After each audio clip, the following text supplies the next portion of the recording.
we're at war. We're retaliating. The car tariffs are coming on a broad scale across the world. And then somebody puts out there that there's no tariffs coming to Ontario cars. And meanwhile, you got Uncle Ron freaking everybody out that like everybody's but it is. Well, I think the enjoyable. starting of the show, instead of talking about my vacation, it's more entertaining. Vacation. Yeah, people don't really care that I'm away. I think they do, because it is indicative of things. Because, like, let's be honest, if you were busy selling more stuff, you probably would have not done both of those things simultaneously. Like, maybe not. It was actually a very foolish decision. It was actually a very foolish decision. I was away. Say that 3 times fast. It was a very foolish decision. Yeah. I was away.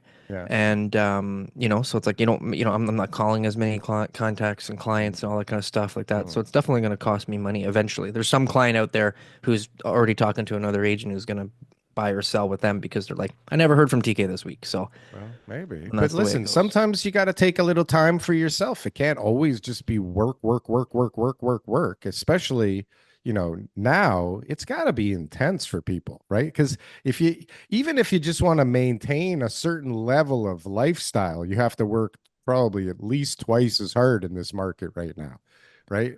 More people are running for the hills and trying to figure out backup plans and moving to cheaper places and all kinds of things. And this is even before we've really felt the effects of what seems to be looming. Actually, it's funny. There's so much confusion about these tariffs and what's going on and what they're being put on and when they're actually starting. Like, my partners who do a lot of cross-border business, he called me yesterday. He goes, holy shit, like, we're interviewing new companies to do our what's it called? Clearance. Like border clearances, customs and stuff like that. And these guys do a ton of volume. Okay. And so they're interviewing new companies to do it. And the guy says to them, yeah, those tariffs have been in place since like March 15th or something. And my partner goes, what do you mean? Like, we haven't seen a bill or an invoice or anything. I thought they're not starting till next month. He says, no, they started a while ago. And it's like 20. Well, but steel and aluminum. No, it's like, I don't know what the hell it's on for them, but it's something, and it affects them 25%. I don't know what tariff. There's so many goddamn tariffs thrown around right now. But the fact is like, with all their lawyers and all their consultants and accountants and everybody that they are been talking to in the industry, nobody knew except this customs broker that the tariffs were in place. So what the fuck is going on? And then, I was doing a live yesterday, and it was like, we're at war, we're retaliating. The car tariffs are coming on a broad scale across the world. And then somebody puts out there that there's no tariffs coming to Ontario cars. And meanwhile, you got Uncle Ron freaking everybody out that like everybody's fucked. I don't know what I was hearing this week, because my I was a little bit disconnected, but is that if they're 50% or more American parts, there's no tariffs. And so there's certain vehicles that qualifies for. But apparently this will still shut down the auto industry, like, immediately. Like, there's still enough vehicles that can't be made because of that outside of American parts. I was thinking this morning, like, why do we even have an auto industry here? Like, why are we part of that whole supply chain? Why is it in Ontario? Why isn't it in one of the states? It's so dumb.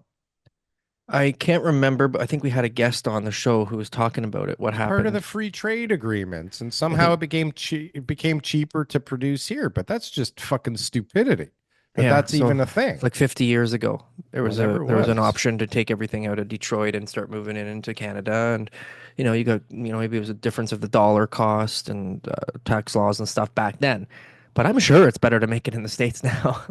I bet you any money you can put up, like, when you got to pay someone enough money so that they can afford to buy $1 million house just to live near the plant, like, that's going to cost the business on their bottom line.